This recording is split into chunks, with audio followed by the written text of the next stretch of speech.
les femmes de réconfort en Asie pendant la Deuxième Guerre mondiale, les violences sexuelles dans la guerre du Congo, l'enlèvement de plus de 200 jeunes élèves par Boko Haram l'année dernière au Nigeria, ce ne sont là que quelques exemples de très nombreux cas de la violence qui est faite aux femmes dans les conflits armés. Une violence souvent systématique qui devient une véritable arme de guerre.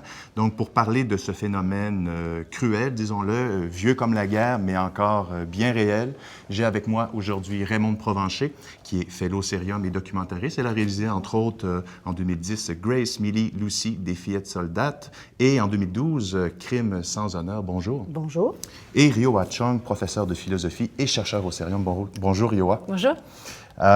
Raymonde, je commence avec vous. Parlons du cas des femmes de réconfort pendant la Deuxième Guerre mondiale. C'est encore un enjeu qui est au centre de l'actualité internationale entre la Corée du Sud et le Japon.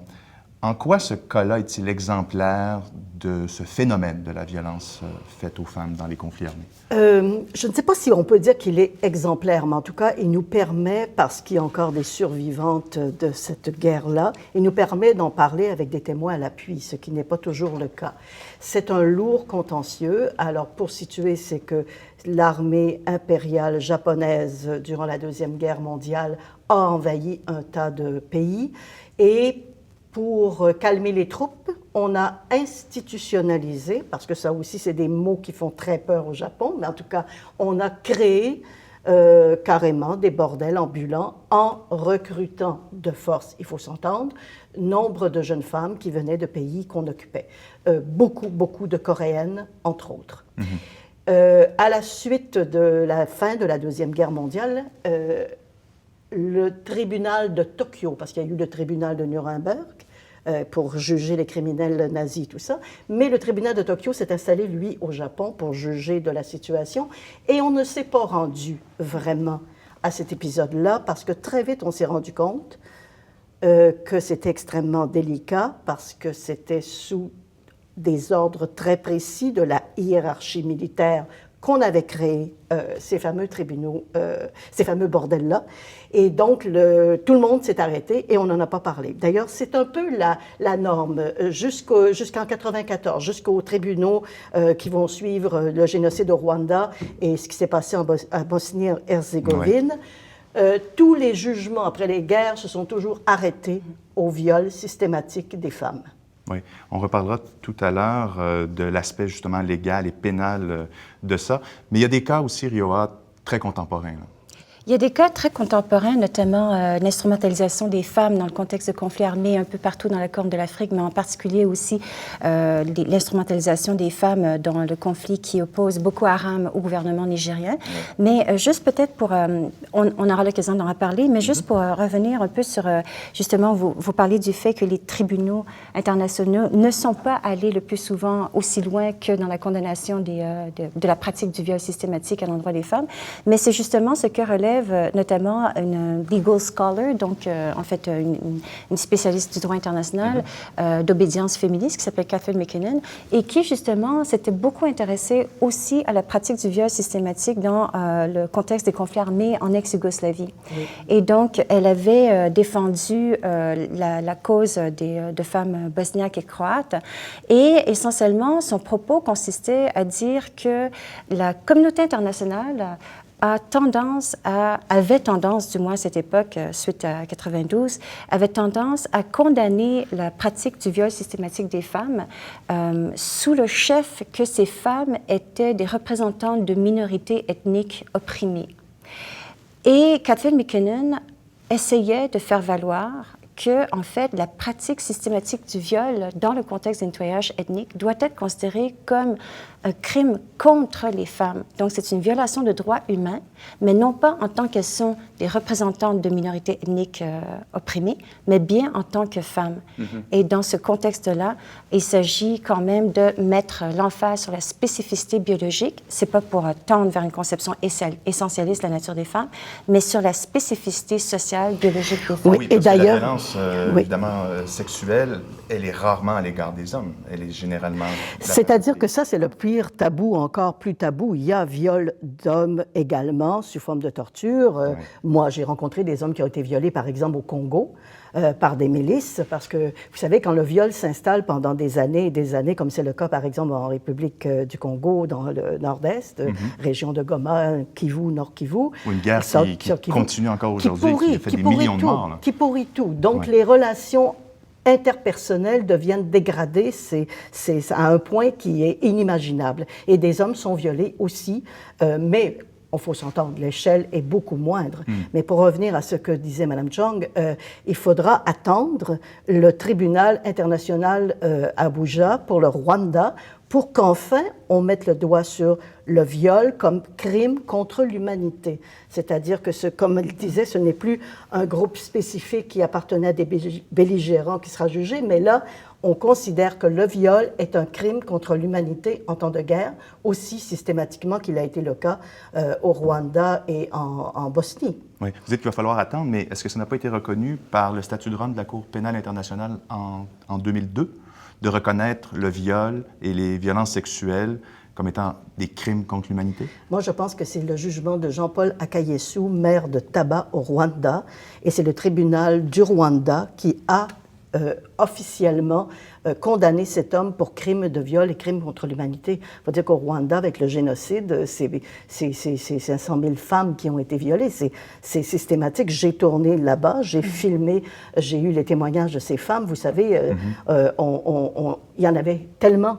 Et elles avaient toutes, comme par hasard, un enfant du même âge et qui appartenait donc à l'ennemi, entre guillemets, parce que dans le cas du Rwanda, ça a été vraiment une guerre ethnique, ethnie contre ethnie. Dans le cas de la Bosnie, c'était une guerre aussi très ethnique. Et donc, ce sont ces tribunaux-là qui ont vraiment, je crois, enfin là, je ne suis pas une spécialiste outre mesure, mais je vous dis que ces tribunaux-là, hors de tout doute, ont tiré une ligne en disant oui, le viol systématique en temps de guerre, c'est un crime contre l'humanité et doit être jugé comme tel. Quand on parle de viol systématique, on comprend immédiatement que ce n'est pas une conséquence ou un espèce d'épiphénomène de la guerre, c'est une arme. Absolument. Et elle est très efficace et peu onéreuse. Et justement, pour parler encore de Catherine McKinnon, en fait, elle a représenté la plaignante Kadic dans l'affaire Kadic versus Karadzic. Et à partir de 2000, donc, grâce à son plaidoyer et aussi un certain mouvement au sein des féministes académiques, juristes dans le droit international, on en est venu à reconnaître que la prostitution forcée et le fait de mettre enceinte une femme contre son gré dans le contexte de ces conflits armés pouvait être considérés désormais comme des actes de génocide. Alors, ça, c'est à partir de 2000. Exact. Ça peut paraître évident, mais quand même, parlons-en. En quoi est-ce que c'est efficace? Quels sont les effets de cette arme de guerre-là? Ben, comme je disais, elle ne coûte rien. Il suffit de passer le mot. Si je reviens à Kayesu, à Taba, où je me suis rendue, à Taba, tout simplement, il avait dit à tous les miliciens avec qui il travaillait, majoritairement des Hutus, il faut bien le préciser, il leur disait « Vous avez enfin la chance de goûter à une femme Tutsi, ne vous privez pas ». Et ça se passait en plein soleil, sur la place publique, devant la mairie de Taba. Et tout le monde a vu. Alors donc, ça ne coûte rien, ça crée une tension évidente dans le village, parce qu'on ne le cache pas. La peur, les gens se sont terrés à partir de là. Il y a bien sûr les exactions comme telles on tue, mais ces viols, et là on n'entrera pas dans la liste des horreurs, parce que ça c'est presque léger. Il y a tout ce qui se passe en République démocratique du Congo, où les viols, où on détruit, où on veut détruire l'appareil reproductif d'une femme. Et il y a un docteur à l'hôpital de Panzi qui va vous en parler. Ça fait à peu près 40 000 femmes qui essaient de recoudre.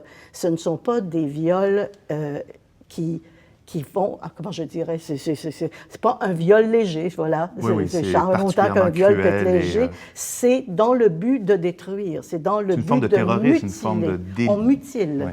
Ah oui, absolument. Et justement, il y a une littérature académique, là, comment dire, qui est émergée dans le giron de la sociologie des nouvelles guerres. Et ce sont des académiques comme Mary Kaldor, Martin Shaw, Münkler, des gens comme ça, qui ont décrit, en fait, une logique tout à fait particulière qui se déploie justement dans le contexte de ces nouvelles guerres. Alors, qu'est-ce que c'est que des nouvelles guerres? Ce sont des guerres qui contrastent un peu, qui ne partagent pas tout à fait les mêmes caractéristiques avec les guerres conventionnelles interétatiques. Exactement, voilà. Et donc, en effet, dans l'observation empirique des conflits armés, notamment dans la Corne de l'Afrique, on en est venu à identifier certaines caractéristiques des nouvelles guerres. Ces nouvelles guerres sont des guerres qu'on appelle à faible intensité. Oui. Et ce que ça veut dire, c'est que ce sont des conflits qui vont avoir lieu entre des factions, des acteurs parfois non étatiques. Ce sont des guerres qui se déploient dans le temps, où les hostilités militaires, comment dire, ne sont pas aussi systématiques que dans le contexte des guerres conventionnelles. C'est-à-dire qu'il y a des hostilités militaires qui vont frapper ici, à cet intervalle, puis ensuite, il y a une accalmie, puis etc. Mais il y a une sorte d'internalisation d'une nouvelle logique du transfert des coûts. C'est-à-dire que selon quelques coûts-bénéfices, comme vous disiez tout à l'heure, ça coûte moins cher de semer la terreur. Et c'est efficace. Et c'est efficace. Et donc, il y a une logique terroriste qui a été vraiment internalisée dans leur stratégie, dans leur tactique de combat, et qui consiste notamment à assurer le contrôle sur un territoire lorsqu'ils arrivent, par exemple, à un village. Et donc, comme 500 exemplaires vont semer la terreur. Et dans ce contexte-là, les sévices sexuels dont sont victimes les femmes font partie justement de cette logique de terreur qui coûte pas cher, mais qui, par la suite... très efficace. Voilà. Rapidement, pour terminer, on a parlé de viol, mais il y a d'autres formes de violence sexuelle et qui se déroulent dans des contextes culturels très différents. Et là, souvent, on peut lire, on peut trouver des critiques qui relèvent que, finalement, il y a des gens qui vont tolérer certaines pratiques au nom du relativisme culturel. Dire, c'est dans les traditions de certaines régions. Est-ce que c'est véritablement un problème? Moi, je vous dirais que j'ai beaucoup de difficultés avec ça. Je ne En fait, je ne vous demande pas si c'est légitime ou pas, mais c'est effectivement une réalité qu'il y a des gens qui vont fermer les yeux là-dessus. Je pense qu'on n'a pas à fermer les yeux sur une personne qui est violée, martyrisée ou torturée au nom d'une tradition ou d'un relativisme culturel. Je n'y crois absolument pas. Et les femmes que j'ai rencontrées, que ce soit au Rwanda, en Bosnie, en République démocratique du Congo, en ont assez. Et c'est pas dans leur tradition de se faire violer, de se faire mutiler de cette façon-là du tout. Non, mais sur l'excision, par exemple.